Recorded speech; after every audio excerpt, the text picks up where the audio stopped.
O Anakin chega desesperado no Mestre Yoda e fala que tá tendo sonhos, premonições, que uma pessoa que ele ama vai morrer. E o Yoda responde: treina a você mesmo para abrir mão de tudo que você tem medo de perder. Essa cena dura pouco mais de 1 minuto no episódio 3, e é ali que o Darth Vader começa a nascer.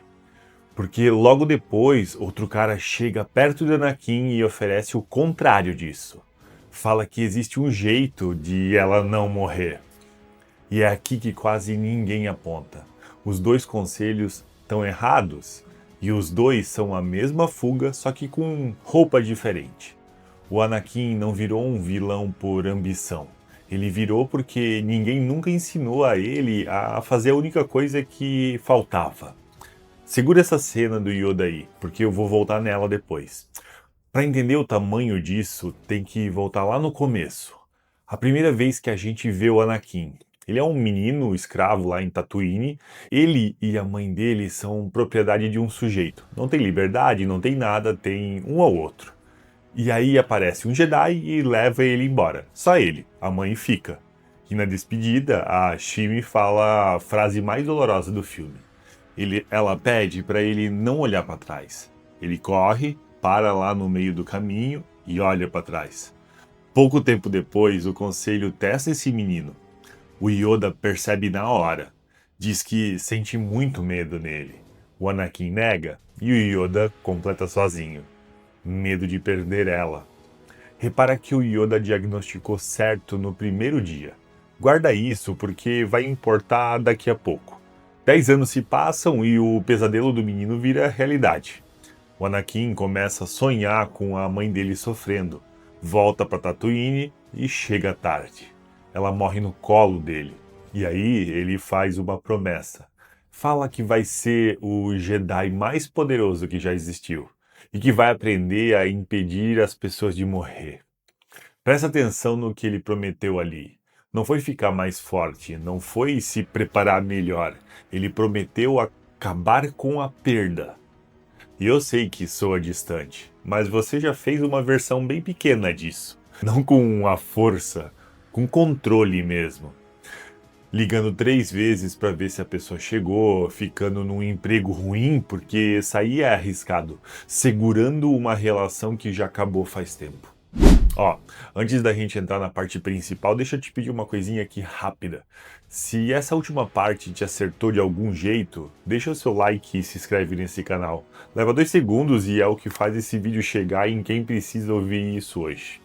Feito. Volta comigo porque agora vem um miolo. O Anakin, ele cresce carregando esse medo. E leva o medo para dentro da Ordem Jedi, que era o lugar que deveria cuidar dele. Só que a filosofia Jedi tem uma regra que, para esse cara em específico, é veneno. Sem apego, nada de posse. Você não pode se prender a ninguém. E aí chega o episódio 3. Acontece a cena do começo do filme. O Anakin sonha que a Padme vai morrer no parto, procura o Yoda, fala que tem sonhado com dor, sofrimento e morte de alguém próximo. E o Yoda responde que a morte faz parte da vida, que ele não deve lamentar nem sentir falta, que o apego leva ao ciúme e ganância. E quando o Anakin pergunta o que fazer, vem a frase: treina para abrir mão de tudo que você tem medo de perder. Traduzindo isso aqui para o português da gente, um cara aterrorizado pede socorro e ouve: aprenda a não se importar. E não é só o Yoda. No mesmo filme, o Conselho coloca o Anakin na mesa e nega o título de mestre na frente de todo mundo.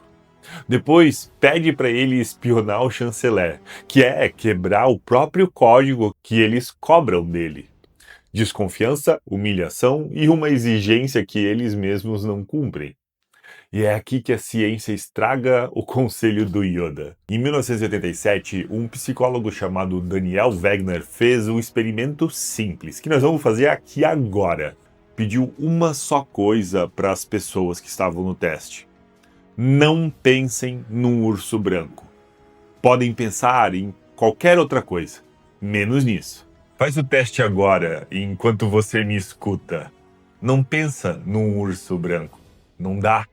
E o resultado é pior do que só não dá. Quem recebeu a ordem de não pensar pensou mais no urso do que quem nunca ouviu falar de urso nenhum.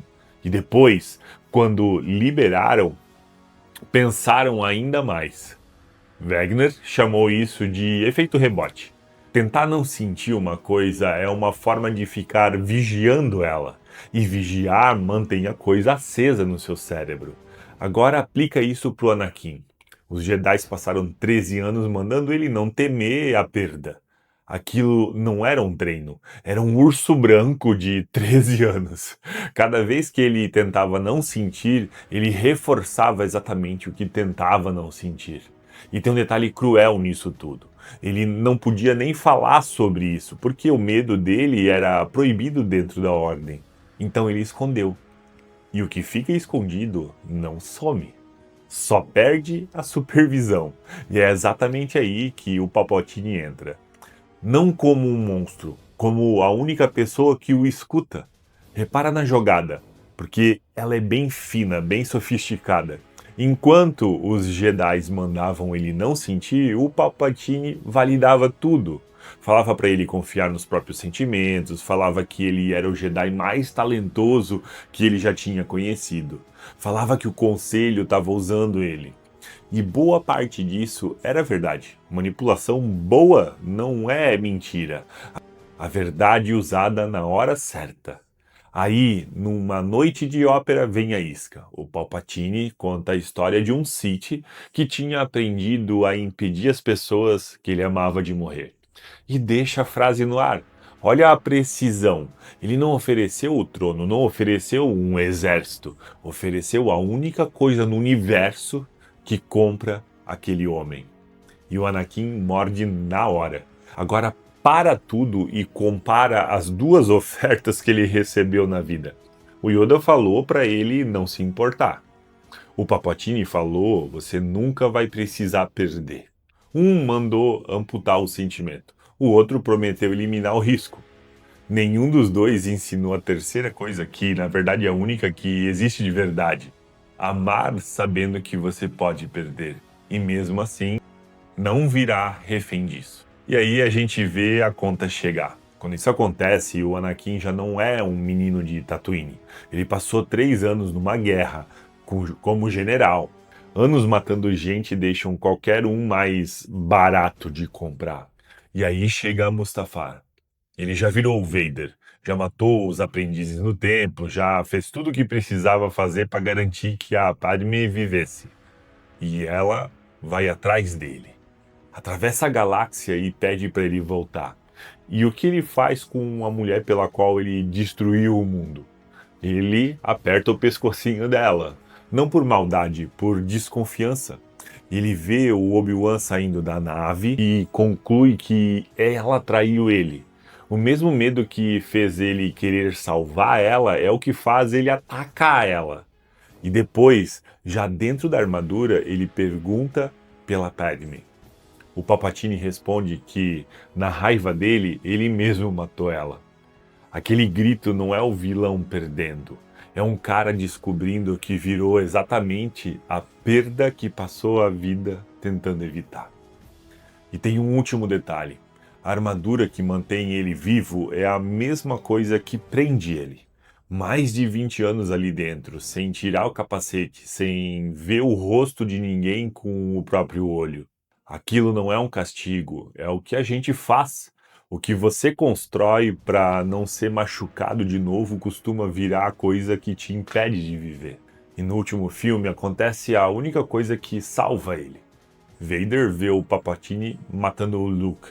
E naquele momento, pela primeira vez em mais de 20 anos, ele encontra uma coisa que não tem preço. Joga o Imperador no fosso e morre fazendo isso. Repara no que mudou. Não foi a força, não foi sabedoria, foi ter finalmente uma coisa que não estava à venda. Porque o resto ele já tinha vendido, ele vendeu porque nunca escolheu nada. Ele herdou o código dos Jedi, que nunca serviu para ele, e depois trouxe esse código pela promessa do Palpatine. Princípio não se herda, se escolhe, e se escolhe antes, porque no dia do medo você não decide nada. No dia do medo você só aceita a oferta que aparecer na sua frente. E sempre vai aparecer alguém oferecendo uma das duas fugas. A terceira opção não é sentir menos nem controlar mais. É decidir com calma, hoje, o que você não faz nem se perder tudo.